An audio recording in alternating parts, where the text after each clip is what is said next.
नमस्कार, आप देख रहे हैं द हिंद 24 न्यूज और मैं हूं आपके साथ साक्षी। आइए नजर डालते हैं आज की बड़ी खबरों की ओर। सूरत की एक मां एक शैतान ट्यूशन टीचर के साथ सामने आई। लिंबायत में क्लास टीचर ने नाबालिग छात्रा से की छेड़छाड़। लिंबायत के संजय नगर सर्कल के पास एंजॉय ट्यूशन क्लास के एक टीचर ने 15 साल की छात्रा के साथ की छेड़छाड़। लिंबायत पुलिस स्टेशन में शिकायत दर्ज कराई गई। नाबालिग को ट्यूशन क्लास में जल्दी बुलाया गया। शिकायत दर्ज कराई गई कि टीचर ने सोफे पर छात्रा के साथ की छेड़छाड़। लिंबायत पुलिस ने आरोपी टीचर ललित सोनार को गिरफ्तार कर लिया है।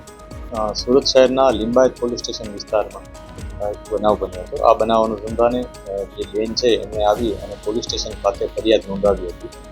ફરિયાદમાં બેને હકીકત એવી દર્શાવી છે કે એમની જે દીકરી છે એ 15 વર્ષ ને 5 મહિના છે।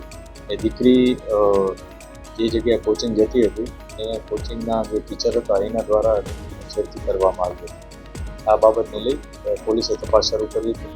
પહેલાં એફઆઈઆર નોંધી અને ત્યારબાદ જે આગળની કાર્યવાહી કરવાની આવે કરવામાં આવી હતી। જે ઘટના છે એમાં દીકરીએ એવું જણાવ્યું કે ગઈ 15 તારીખે આ દીકરી સાથે આ જે વ્યક્તિ છે આરોપી એણે થોડીક એમના સાથે છેડખાની કરી હતી। છેડખાની કર્યા પહેલાં પણ અગાઉ પણ આવો જ પ્રકારનો બનાવ બન્યો હતો અને એ પ્રકારે દીકરીએ એવું પણ જણાવ્યું કે ગઈ જાન્યુઆરીમાં પણ આ જે કોચિંગ જે ટીચર છે એણે દીકરી સાથે બહારે ગયા હતા ત્યારે પણ છેડતીનો હરકત કરી હતી।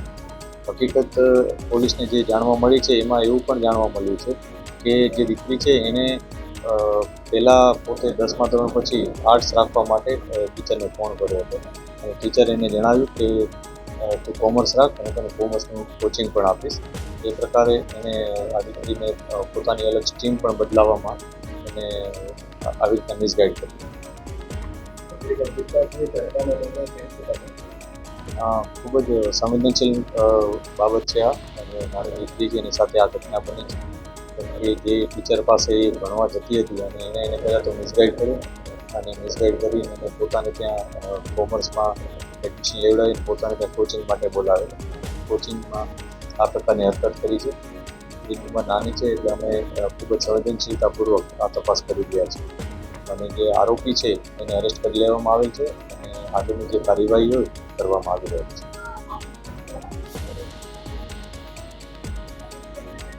આ બાબતે પણ અમે તપાસ કરી રહ્યા છીએ અને કોઈ પણ ભોગ બનનાર હશે તો અમે ચોક્કસ એના અનુસંધાને પણ જે પણ એવિડન્સ મળશે એ બધું આગળની કાર્યવાહી કરીશું।